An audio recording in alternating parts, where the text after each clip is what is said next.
Minamahal kong kapwa Manilenyo, natapos na ang halalan at isang yugto na naman ng demokrasya ang ating nasaksihan. Isang araw kung kailan lahat tayo ay may pantay-pantay na kapangyarihan. Lahat tayo ay nagbahagi ng ating saloobin sa kung sino ang nais nating mamuno sa ating lungsod sa susunod na 3 taon. Nais kong ipahayag ang aking taus-pusong pasasalamat sa lahat ng mga nagtiwala, tumulong, sumama, nakiisa at nakibahagi sa ating paninindigan.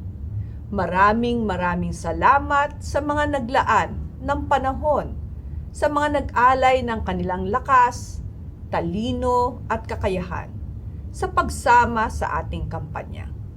Buong kababaang loob nating tinatanggap ang kapasyahan ng higit na nakararami sa atin. Maraming salamat sa pagbibigay ninyo ng pagkakataon na ako'y maging kauna-unahang babaeng punong lungsod sa kasaysayan ng Maynila. Buong pagpapakumbaba kong ipinagkakapuri ang malaking karangalan na ipinagkaloob nyo sa akin.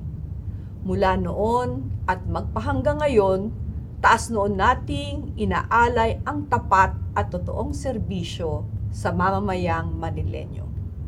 Habang buhay kong handog sa inyo ang pagmamahal ng isang ina at kalinga ng isang doktora. Muli, ang taus-puso kong pasasalamat sa inyong lahat.